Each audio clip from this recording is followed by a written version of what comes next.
a black woman, a luxury car, and a cop who thought that was reason enough. Officer Kyle Jennings cuffed her without cause, mocked her, and humiliated her.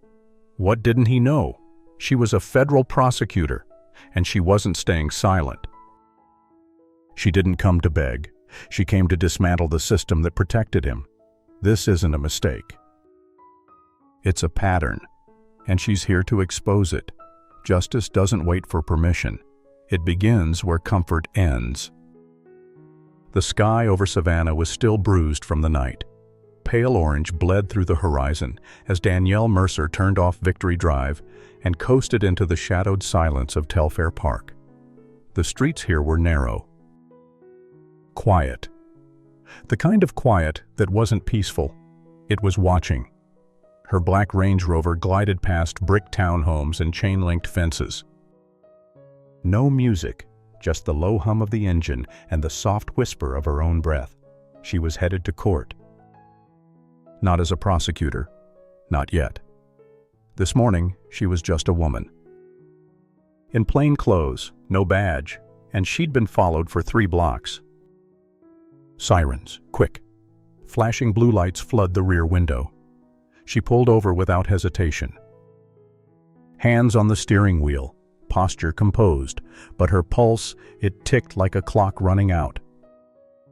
"Not again," she whispered. A pair of boots crunched gravel behind her.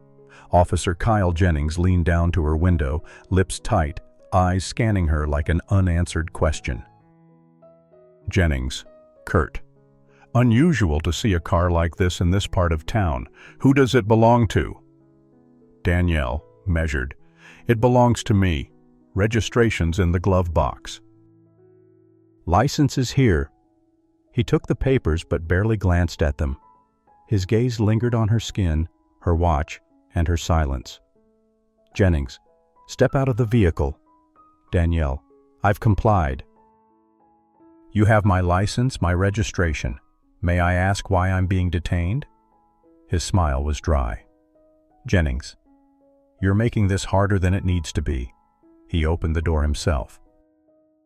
Danielle stepped out, her chin high, her pulse steady. He didn't ask, he didn't explain. He just reached for the cuffs.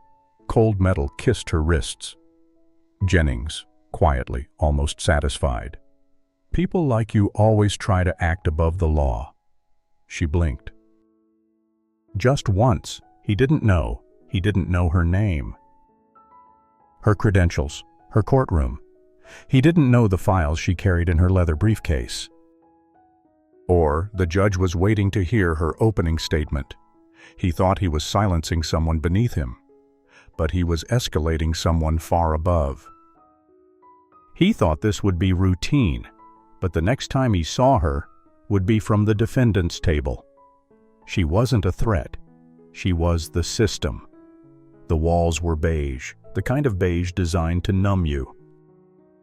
Danielle Mercer sat alone in a narrow, windowless interrogation room, her wrists still red from the cuffs.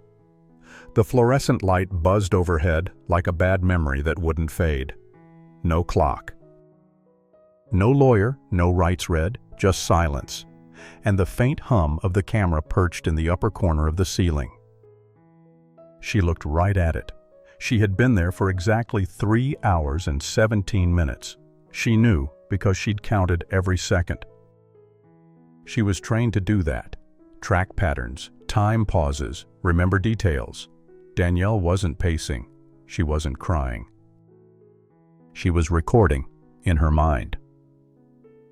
The moment the arresting officer failed to state probable cause, the illegal seizure of her phone, or the absence of a lawyer despite her request, the fact that she was still in plain clothes and no one had even asked her name, the door creaked open.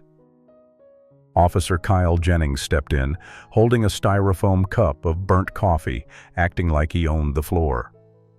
Jennings, casual, mocking. "You know, most people don't stay this quiet. Usually they beg for someone to call." Danielle's gaze didn't move. She didn't blink. "Danielle, calm. I requested counsel, Twice. Jennings, shrugging. Yeah, well, maybe next time, don't act like you're better than the law. Let's see if that fussy attitude helps you now. He set the coffee on the metal table like it was an offering she hadn't asked for. Then he left. No paperwork, no questions, no lawyer. The door locked behind him with a click that echoed like a gavel. She exhaled, slow, deliberate. This wasn't fair. It was a calculation. Danielle Mercer wasn't just a woman in handcuffs. She was a federal prosecutor. She had indicted war criminals, exposed fraud rings, and taken down precincts twice the size of this one. She had read every line of Georgia's detainment statutes, and Jennings had violated 6. She wasn't waiting to be rescued. She was building a case. VO, low, steady. He thought silence was compliance, but silence was her preparation. Because when she walked into court tomorrow, she wouldn't just defend herself. She'd put the entire system on trial. You locked up the wrong woman. The courthouse steps were still wet from last night's rain. Officer Kyle Jennings took them 2 at a time, a man convinced the storm was over. His shirt was pressed, his badge gleamed, his smirk unbothered. In and out, he muttered to himself. A simple hearing. A fine, maybe a warning. She'll probably cry and walk away. That's how it usually went. He didn't even bring a full report. Why would he? Inside, the courtroom was cold and formal. Wooden benches. A pale seal of the state is behind the judge's bench. Judge Roberta Claymore entered quietly, stern, unreadable. Danielle Mercer wasn't there yet. Jennings leaned back, one arm draped casually across the chair. He nodded to the clerk, to the bailiff. He belonged here. Or so he thought. Then the doors opened. Danielle stepped into the room. Composed, unrushed, dressed in a sharp navy blue suit, tailored, deliberate. She carried a black leather briefcase and a stack of documents so thick it could hold a career. There was no trace of the woman in handcuffs. Only purpose. Only precision. Jennings sat up, blinked. Something was off. Was she smiling? The clerk read out the docket. Clerk, Case 21CV087, Danielle Mercer versus City of Savannah Police Department, representing the plaintiff? Danielle stepped forward. Her voice cut clean through the courtroom. Danielle, Your Honor, I will be representing myself as a federal prosecutor. Silence. For a heartbeat, the room didn't breathe. Then came the murmur. A ripple of whispers, from reporters, from law students in the gallery, from the assistant DA's office. Judge Claymore, raising an eyebrow. Miss Mercer, this is highly irregular. Danielle met her eyes with calm defiance. Danielle, with respect, Your Honor, so was my arrest. Jennings didn't move. Didn't blink, his jaw clenched. This was not supposed to happen. She turned slowly, her gaze locking with his. Not angry, not smug. Something colder, sharper, like truth given form. Danielle, to Jennings, you thought I was another name you could erase, but I'm the line you just crossed. He brought her to court to silence her, but she came to court to expose him. And the system he stood for. The badge doesn't protect you from the truth. The courtroom had gone quiet, but not still. Danielle Mercer stood tall before the bench, eyes unflinching, voice like steel. Danielle, Your Honor, I'm not just challenging one bad stop. I'm exposing a pattern, protected, ignored, and repeated. She dropped a file on the table.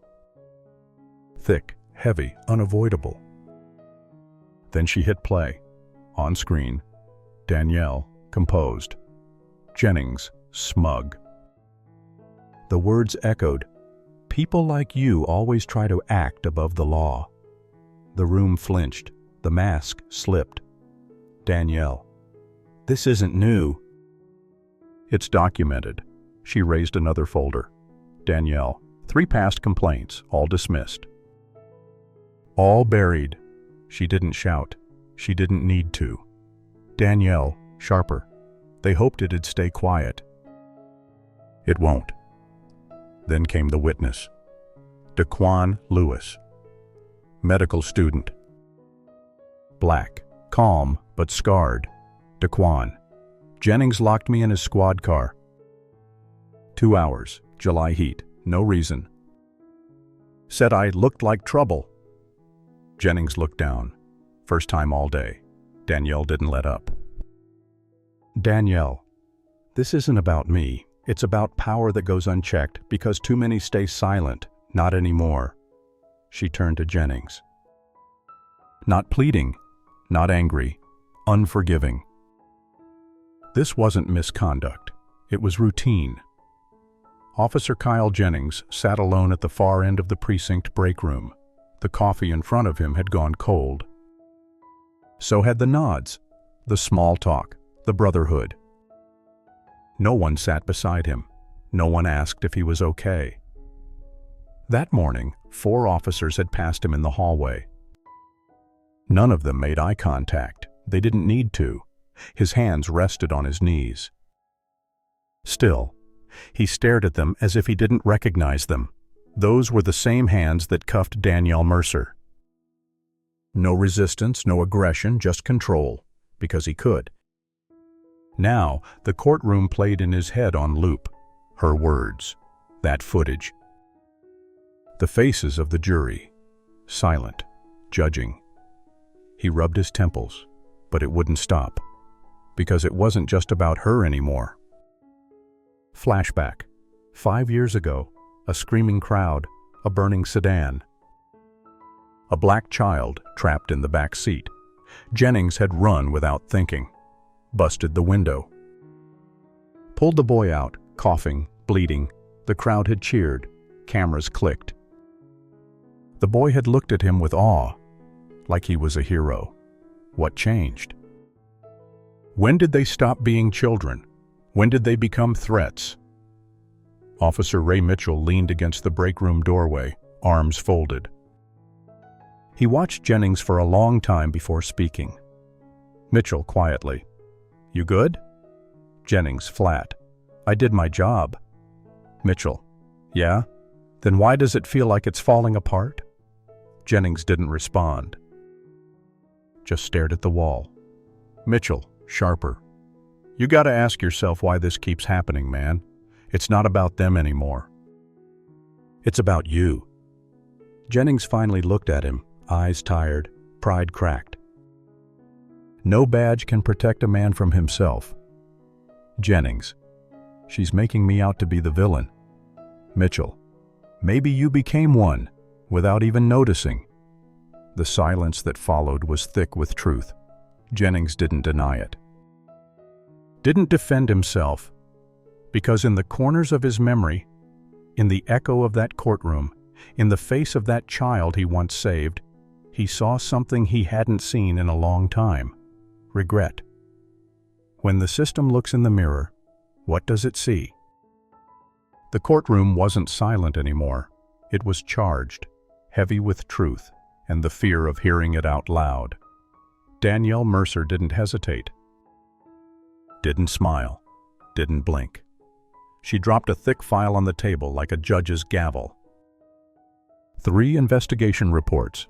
Incomplete, redacted, quietly shelved. 3 names. 3 lives.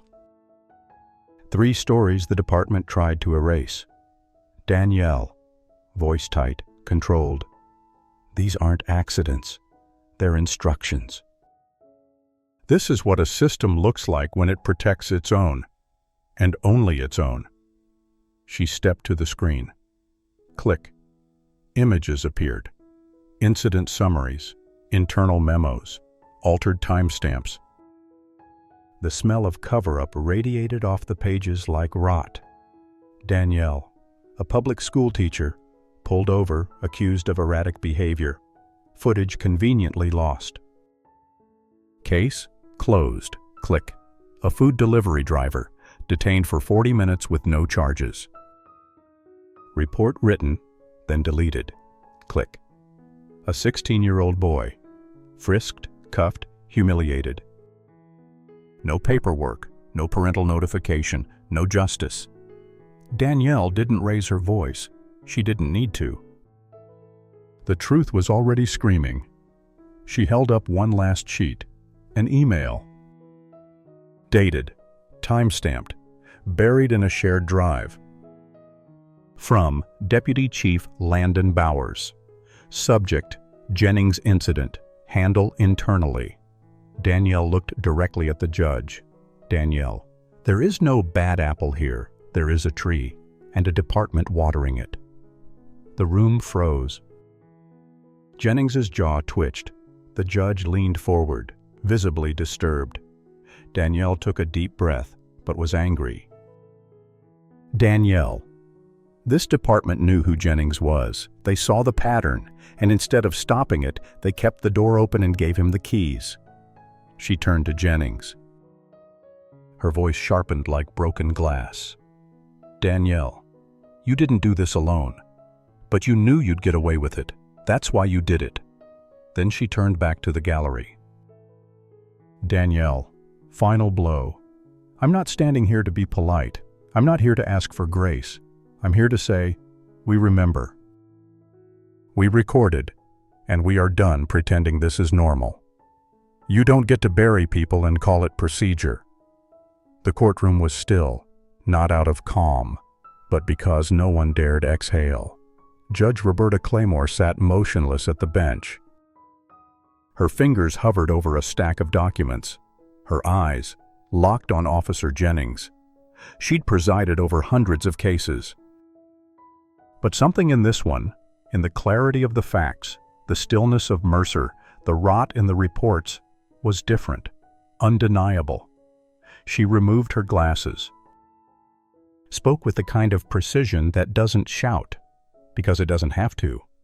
Judge Claymore, this court has reviewed the presented evidence, and it is clear that what began as a traffic stop has exposed a systemic failure of oversight and conduct. Jennings sat frozen, his hands clenched in his lap. No badge. No partner, no defense. The judge continued, her tone sharpening. Judge Claymore, the badge is not a shield from consequence. It is a symbol of responsibility, and this officer failed it.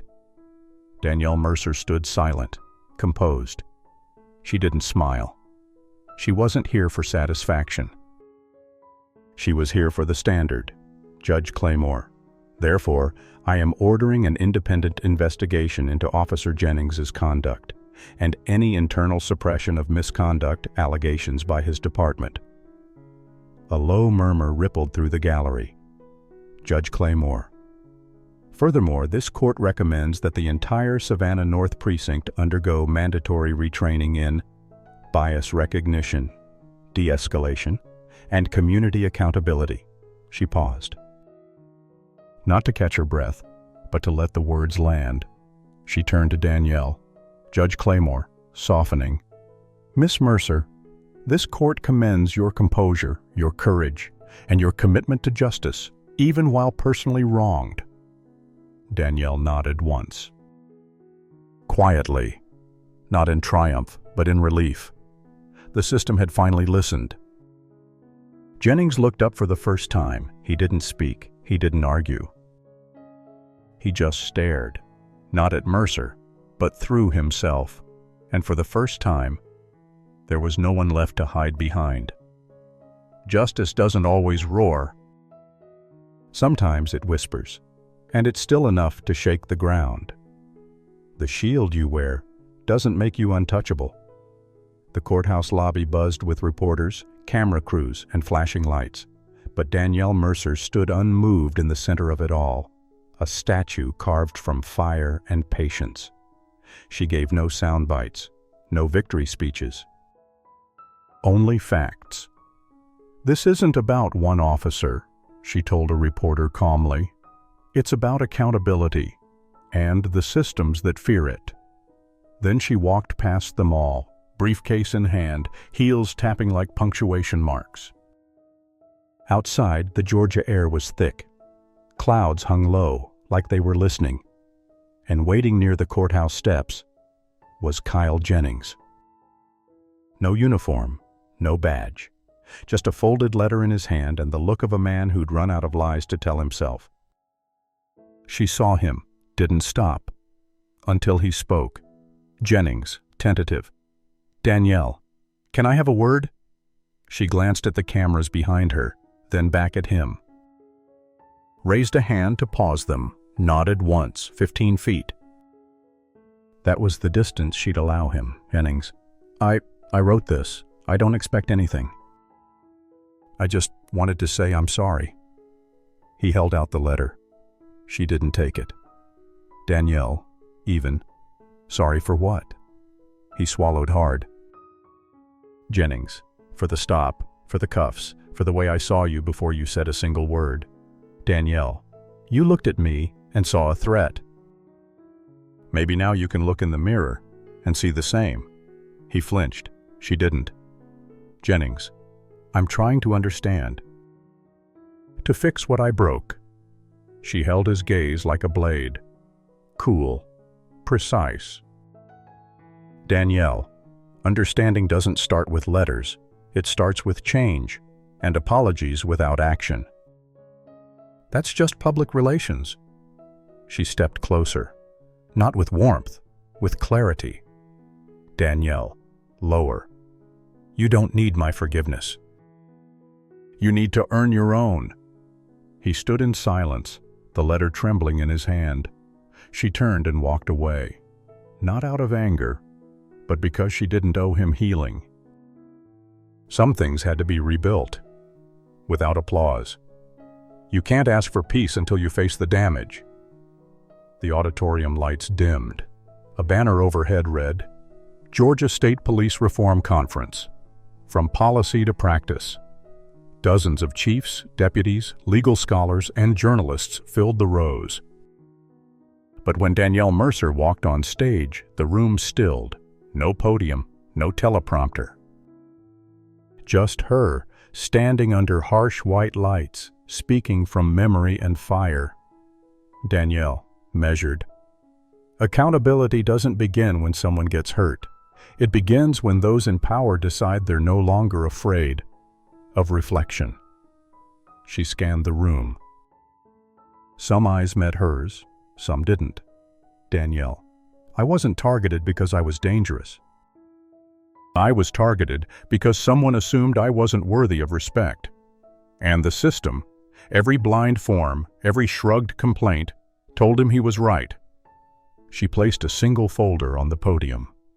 "Danielle, this is not revenge. It's a blueprint, training, oversight, transparency. These are not threats to policing. They are the only way it survives." Applause was quiet, but not hesitant. It grew, not because she demanded it, but because the room finally heard her. Meanwhile, across town, in the basement of a community center in East Savannah, Officer Kyle Jennings sat in a folding chair, surrounded by people he used to dismiss. Former suspects, wrongfully detained civilians, even a mother whose teenage son he once searched on instinct alone. No uniform, no badge, just a name tag that said Kyle. Maya, facilitator. Today isn't about shame, it's about truth. Because if we can't face it, we sure as hell can't fix it. Kyle sat stiff at first. Silent. Then he listened. One by one, stories poured out.